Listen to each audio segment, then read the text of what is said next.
Now we're on this topic of La Dolce Vita in 2001. Suddenly, like two new questions came in my head, So I'll ask you the first one. Now, first one is again connected to how you said you gave the example of you saw that cat or something, and you want the people in the future to experience that, feel it. And again, I bring this up because last time also we discussed this. I still feel that, at least in film, it's a technical element, technical, the atmosphere of La Dolce Vita or even 2001, the camera, the way it's played. Don't you think that's the case? That also adds. I saw a film recently called The Carnival of, it's like a woman walking, and black and white, 1962.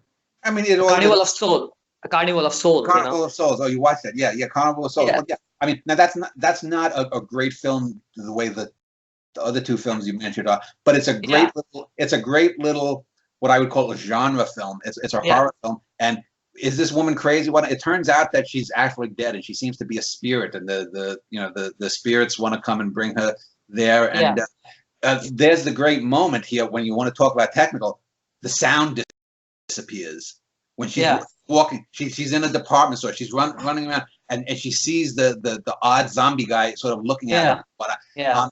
And there's that. I mean, there's a great example of not having a big budget, but having good ideas to get that. Now, it can technically be done, but sometimes all you have to do is just point the camera at a great actor. If you've got a really great actor and you say, okay, your wife just died, you're about to lose your job or whatnot, and you're sitting alone in a bar and some total stranger comes up to you. How do you react? This is when I'm writing plays. One of the things that I think a lot of playwrights don't do is not give enough avenues for the actors, because I can write a great monologue, but I have to be able to give a little bit of cushion for the actors to do something, so that if you went to see my play being produced 2 or 3 days in a row, each thing would be a different experience.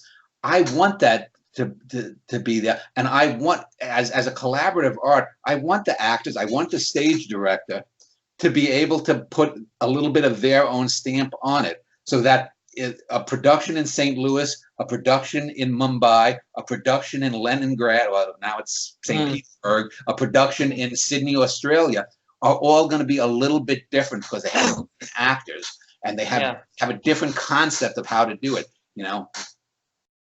Yeah.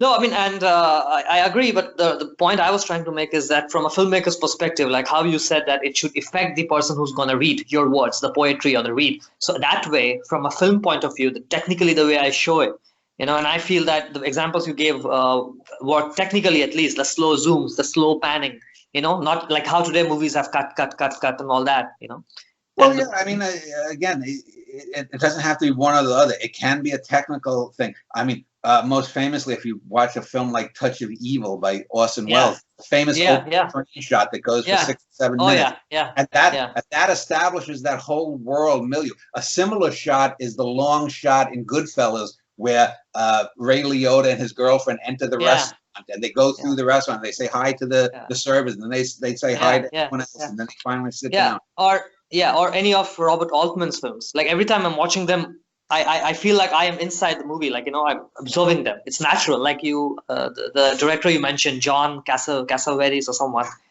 the natural flow, right? Well, with Cassavetes, he's a good example of doing more with less. If you've ever seen the Cassavetes film Faces, which was in black and white, he would let things go on. He would script a scene, say, that might run 2.5 minutes or whatnot, but he'd go to the actors, keep going on, especially if something was going right. He would say, if you feel it, if you feel that you can add something more, go on, because he could just cut it off at the 2 minute and 30-second mark that he wants to. Yeah. But if that actor adds an extra 45 seconds and it's something brilliant, why not have that? Have that option when you're in the editing room. That film ends in what most people would say is a very dull manner. That film, if you've ever seen it, ends, I believe, the woman is sitting down, the husband walks over her to go up the stairs or maybe out the door or whatever it is, and then it just ends. I mean, there's no great swelling of music. There's no great fade out. It mimics reality. Hmm. Yeah, yeah, absolutely.